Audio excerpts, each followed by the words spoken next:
Hello everyone, good morning. কেমন আছো সবাই? আশা করছি সবাই অনেক ভালো আছো, সুস্থ আছো। আর আমরা মোটামুটি ভালো আছি, কারণ ২-৩ দিন প্রচণ্ড অসুস্থতার মধ্যে কাটালাম। তো যাই হোক, বাবার বাড়ি থেকে এসে না ভীষণ অসুস্থ হয়ে গেছিলাম। আর এখন ওয়েদার ভীষণ খারাপ, দেখবে ঘরে ঘরে প্রত্যেকটা মানুষের শরীর প্রচণ্ড খারাপ। মানে এমন শরীর অসুস্থ। এবার কি হয় বলতো, জ্বর তো আছেই, কিন্তু থার্মোমিটারে জ্বর উঠছে না সেভাবে। ভেতরে ভেতরে এত জ্বর লাগছে, মনে হচ্ছে যেন আমি প্রচণ্ড জ্বর আমার। এরকমটা কিন্তু সবার হচ্ছে, মানে যাকে জিজ্ঞাসা করছি আমার মা পর্যন্ত একই কথা বলছে। আর সকাল থেকে যেমন তেমন দুপুরের পর থেকে প্রচণ্ড শরীর খারাপ লাগছে, কোনো কাজ করতে মন চাইছে না, তার মধ্যে ঠান্ডা, সর্দি, গলা ব্যথা এই সমস্ত তো রয়েছেই।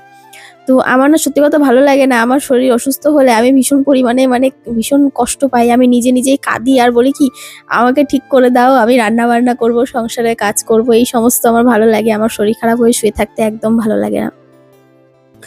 তো যাই হোক, দেখো আজকে একটু ঠিক হয়ে ব্লগটা শুরু করলাম। এদিকে বিছানাপত্র ঝেড়ে নিচ্ছি।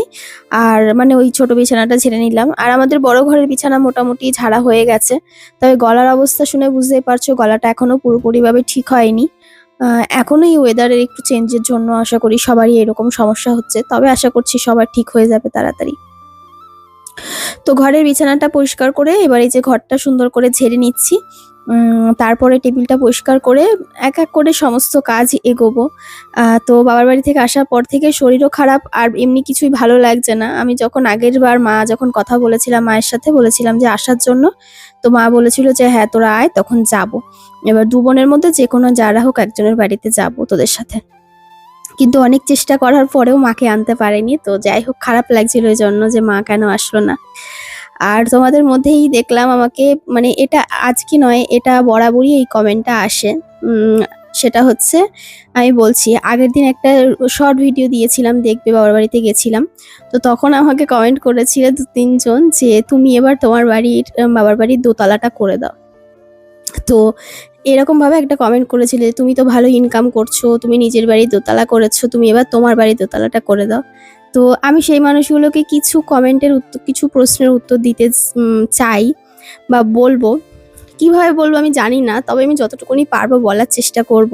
এই কমেন্টগুলো আমার প্রত্যেকটা সোশ্যাল মিডিয়ার প্রত্যেকটা প্ল্যাটফর্মে আসে যখনই আমি বাড়িতে যাই, যে তোমার বাপের বাড়ির অবস্থা খুব খারাপ, সামনে জল, সামনে মাঠ, পচা জায়গা, তুমি কেন ঠিক করে দাও না? প্রথমত সামনে যে জায়গাটা সেটা আমার বাবার কেনা জায়গা নয়, যে কারণে আমি কেন ঠিক করব? ওটা অন্য মানুষের জায়গা, ওটা মানে অন্য জায়গা, তারা ঠিক করবে। আগে রাস্তা নিয়ে খুব প্রবলেম তোমরা বলতে, রাস্তাটা ঠিক করে দাও। তো রাস্তাটা তখন বলেছিলাম রাস্তাটা তো আমার নয়, সরকারের জায়গা। তো তখন ঠিক করে দিয়েছিল। আ ওখানে যারা মানে যাদের আন্ডারে রয়েছে তারা ঠিক করে দিয়েছিল। তো এখন রাস্তা নিয়ে কিছু বলো না, এখন বলো সামনের পচা ডোবা, পচা পুকুর, কেন ওটা ঠিক করে দাও না? দেখতে খারাপ লাগে। দেখতে খারাপ লাগলে আমার কি? আমার বাপের বাড়ির ভেতরে তো দেখতে খারাপ না, সেখানে তো পচা জায়গা নেই। আর ওটা পচা জায়গা নয়, ওটা একটা মাঠ। যখন শুকিয়ে যায় তখন তোমাদেরকে কখনো একবার গিয়ে দেখাবো। আমাদের ওই মাঠটা যেহেতু এত নিচু জায়গা, জলা জায়গা, আর আমাদের ওই জায়গাটার নামই হচ্ছে, যাই হোক বললাম না তোমাদের আর। তো ওইখানে মানে কি বলবো, জলা জায়গা। সমস্ত এলাকার জল সব আমাদের ওই জায়গাটায় জড়ো হয়। বৃষ্টি হলেই আমাদের ওখানে বেশি আগে ডুবে যায়। তো ওই জন্য ওই মাঠটা না মানে সারা বছর মোটামুটি জল শোকায় না। এই শীতকালের দিকটা হয়তো শোকায় একটু পরপর, তবে এবছর সেটাও শোকায়নি। আর ওটা আমাদের জায়গা নয়, তাই ওটা ঠিক করার দায়িত্ব আমার নয়। এবার যদি বলি যে আমি ভালো মন্দ খাই, আমি আমার বাবা মাকে কেন, মানে মাকে কেন দিই না, বা আমার বাড়ির লোককে কেন দিই না? প্রথমত দেখো, আমি সবসময় যাওয়ার সময় পাই না। আর আমি যখন যাই তখন চেষ্টা করি যতটুকুনি সম্ভব মাছ, মাংস বা যেটুকুনি ভালো হয় গিয়ে কিনে নিয়ে যেতে। কখনো চিংড়ি মাছ, কখনো ইলিশ মাছ, কখনো মাংস রান্না করে, কখনো বিরিয়ানি পাঠিয়ে, সব দিক থেকে চেষ্টা করি। দেখো বিয়ের পরে একটা মেয়ের পক্ষে সব দিক থেকে সম্ভব নয় সবকিছু করা। কারণ সেখানে যদি শুধু আমার মা থাকতো হয়তো আমি সব রকমভাবে দায়িত্ব নিতাম। কিন্তু সেখানে আমার থেকে বড় আমার দাদা রয়েছে। তার পরিবার ওটা, তার বাড়ি ওটা। তাই না? মানে এখন বাবা চলে গেছে, এখন ছেলেমেয়ে বড় হলে কার হয়? ছেলের বাড়িই হয়, মেয়েদের তো বিয়ে হয়ে যায়। তো তার বাড়ি, তার কিসে ভালো হবে সেটা সে চিন্তাভাবনা করবে আমার থেকে বেশি। আমাদের ২ বোনের আমাদের মাকে নিয়ে যতটুকুনি ভাবার আমরা চেষ্টা করি ততটুকুনি ভাবার, বাকিটুকুনি তো আমার দাদা চিন্তা ভাবনা করবে, দাদা ভাববে, তাই না? আর যেটা বলেছে দোতলা করে দেওয়ার কথা, তো সেটা বলি। মানে তোমরা কিছু মানুষ মনে করো যে টাকা হয়তো গাছে ফলে। সত্যি কথা বলতে আজকে আমি এইভাবে কথা বলি না খুব। কিন্তু যখনই দেখি বাবার বাড়িতে যাই তোমাদের এই কমেন্টটা একদম কমন আসে যে, "তুমি কেন তোমার বাবার বাড়িটা পাকা দোতলা করে দিচ্ছ না?" আগে যখন ইটের গাঁথনি ছিল না তখন বলতে যে, "কেন পাকা বাড়ি করে দিচ্ছ না?" আর এখন যে ইটের গাঁথনি হয়ে গেছে এখন কমেন্ট করছো, "কেন দোতলা করে দিচ্ছ না কেন?" মানে তোমরা কি মনে করো আমি কি মাস গেলে কোটি, কোটি টাকা ইনকাম করি? মানে আমার কি কোনো খাজানা আছে যে আমি এই বাড়ির প্রত্যেকটা মানুষের জন্য করব, আবার আমার বাবার বাড়ির প্রত্যেকটা মানুষের জন্য করব? সেটা তো একটা মেয়ের পক্ষে সম্ভব নয় না?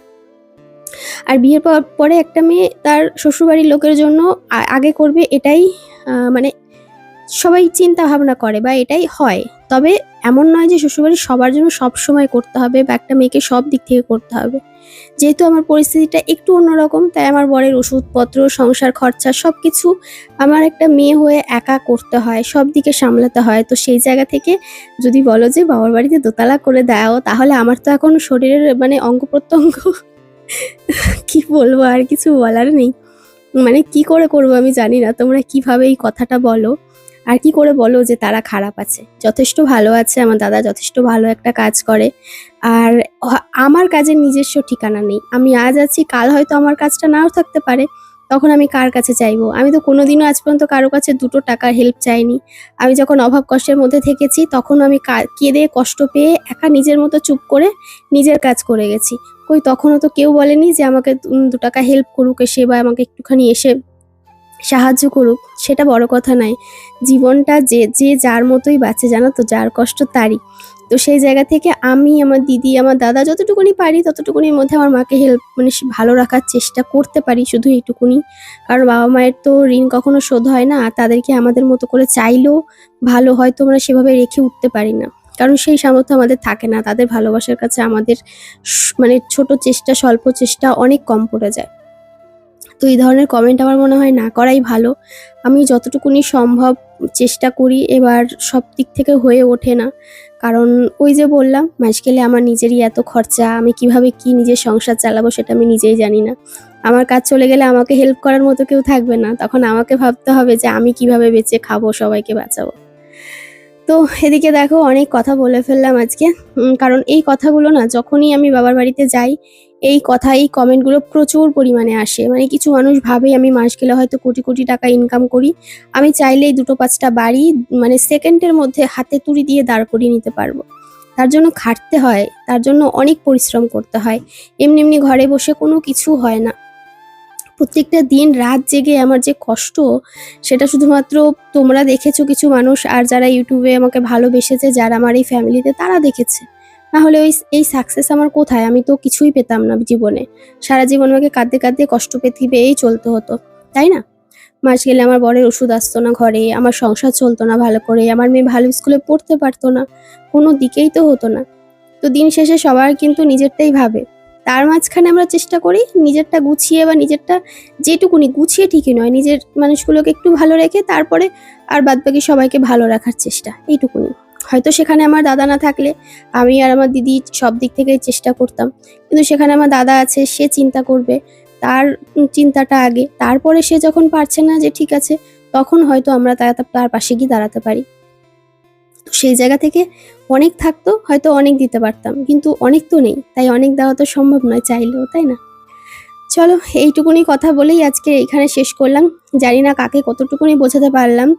তবে সবসময় এই কথাগুলো শুনতে সত্যি খারাপ লাগে। তখন মনে হয় যে আমার মতো মানে অপদার্থ সন্তান হয়তো পৃথিবীতে আর ২ টো নেই। যেটা আমাদের মা কখনো ভাবে না। কিন্তু কিছু মানুষ ভাবাতে বাধ্য করে। তাদের এই কমেন্ট, প্রতিদিন কমেন্ট পড়ে কমেন্ট মানে করে খারাপ লাগে। তো যাই হোক এদিকে রাত্রেবেলা একটুখানি লুচি আর আলুর দম করবো। অনেকদিন ধরে ভাবছিলাম। আর দুপুরের রান্নাবান্না দুপুরেই কমপ্লিট করে ফেলেছি। আর এদিকে আবার মশলাপাতি করে নিচ্ছি। তো ওই কিছু না, একটু টমেটো, একটু কাঁচা জিরে আর একটু আদা, একটু কাঁচা লঙ্কা, ব্যাস। এই দিয়ে পেস্ট করে তারপরে আরকি মশলাটা বানিয়ে নিচ্ছি। মসলা তৈরি করা হয়ে গেছে। এদিকে দেখছি যে হলুদ নেই, হলুদ ফুরিয়ে গেছে। তো তারপরে আবার হলুদটাকে ঢেলে নিলাম। আজকে এসেছে সব হলুদ-টলুদ সমস্ত কিছু অনলাইনে অর্ডার করেছিলাম যা। আবার প্রত্যেক মাসে একই রকম ধরো জিরেটা আগের মাসে অর্ডার করেছিলাম, জিরে ধনেটা ওটা আছে। প্রত্যেক মাসে লাগে না। কিছু কিছু জিনিস আমার অনলাইনে মানে হেল্প হয় অনলাইনে বাজার করলে। কিছু কিছু জিনিস থেকে যায়, সেগুলোর পরের মাসে দেখে অর্ডার করি। যতটুকুনি লাগে ততটুকুনি করি, এক্সট্রা কিছু করি না। তো যতটুকুনি লেগেছিল ততটুকুনিই করেছি। বাকি যদি কিছু লাগে তখন আবার দোকান দেখা যাবে। আসলে ওই তেল, নুন, হলুদ, ঝাল এগুলোই তো বেশি দরকার। এক্সট্রা করে আর অন্য জিনিস হয়তো না হলেই হলো। মানে যতটুকুনি চেপে চলা যায়। তো এদিকে দেখো আলুটাকে বড় বড় করে কেটে নিয়েছি। আর এদিকে নুন, হলুদ দিয়ে মসলা দিয়ে ভালো করে কষা কষা করে নিচ্ছি। এবার এর মধ্যে এই যে দিয়ে দিলাম জল। জল দিয়ে এবার যেভাবে রান্না করে আর কি, খুব একটা গামাখা গামাখা নয়, খুব একটা ঝোল নয়, হালকা একটু ঝোল রাখবো যাতে আলুর দম দিয়ে একটু ডুবিয়ে একটু ঝোল দিয়ে মাখিয়ে মাখিয়ে খেতে পারে। তবে ভেবেছিলাম কড়াইশুঁটির কচুরি করব, কিন্তু আজকেই কড়াইশুঁটিটা ঘর থেকে ফুরিয়ে গেছে। আছে, অল্প আছে, বাজার থেকে আনা হয়নি। সকালবেলা অনেকটা কড়াইশুঁটি দিয়ে তরকারি রান্না হয়েছিল, তো যেই কারণে আর কি কড়াইশুঁটিটা নেই। দুদিন ধরেই ভেবেছিলাম যে রান্না করব কড়াইশুঁটি দিয়ে, তবে আর শরীরেও দিচ্ছিল না, ভালোও লাগছিল না। আর লুচিটা সত্যি কথা বলতে আমারও ভীষণ খেতে ইচ্ছা করছিল, আর বড়ও বলছিল যে একটু লুচি করবে, তো তারপর আর কি ওই জন্য লুচি করলাম। আর বাড়ি যখন যাই তখন তো মা এটা ওটা সবকিছু আয়োজন করার চেষ্টা করে, মা, বৌদি। তো যে কারণে এবার কি বলতো, একটা বেলার জন্য যাই, তো সবকিছু না করে উঠতে পারে না মানে ওদের মনের মতো আমাদেরকে খাওয়াতে পারে না। তো মাও বলে, বৌদিও বলে যে তোমরা দুটো দিন হাতে সময় নিয়ে আসতে পারো না। তখন বলি যে কি করবো বলো, কিছু করার নেই, তোমাদের এত আয়োজন করার কিছু দরকার আছে, আমরা তো বাড়িতে খাই। তখন বৌদিও বলে, মাও বলে। এবার আমার বৌদি তো সত্যি কথা বলতে বরাবরই ভালো, ভীষণ ভালো। মানে আমি সত্যি কথা বলতে সব সময় সবাইকে বলি যে আমার বৌদির মতো বৌদি হয়ই না। সেটা তোমাদেরকে আগাগোড়া সব সময় বলি। যে তারপরে হ্যাঁ, বাবা চলে গেছে, বাবার অভাবটা হয়তো ফিল করতে পারি। তবে যদি অন্য দিক থেকে বলো যে আদর যত্ন কোনো দিক থেকে দাদাও কোনো দিক থেকে গেলে কখনো কমতি রাখে না। সেই জায়গা থেকে যথেষ্ট তারা ভালো আছে, মাকেও ভালো রেখেছে, আর আমরাও চেষ্টা করছি ভালো রাখার। এই তো, একটা মানুষ হাসি খুশি বাঁচবে, খেয়ে দিয়ে শান্তিতে থাকবে, এর থেকে আর কি চাওয়া? এর থেকে আর চাওয়া মনে হয় কিছু হয় না, তাই না? তো চলো লুচিটা এদিকে সুন্দর করে ভেজে নিচ্ছি। তবে আজকে না লুচিটা খুব একটা ফুল ছিল না, কিন্তু খেতে খুব নরম হয়েছিল। আজকে জানি না কেন কি দোষ হয়েছে, লুচিটা খুব একটা ভালো ফোলেনি। মানে মোটামুটি ফুলেছে, তবে উজ্জ্বল বলো কণিকা লুচিটা খুব নরম হয়েছে আজকে খেতে। আর এদিকে কোয়েল, মেয়ে, মা সবাই নিয়ে নিয়েছে। আমি লুচি ভাজতে ভাজতে গরম গরম সবাইকে দিয়ে দিয়েছি, আর এখন আমাদেরটা নিয়ে নিলাম। তো চলো আজকের ভিডিওটা এখানে এন্ড করলাম। কেমন লাগলো কমেন্টে জানাতে ভুলো না। টাটা।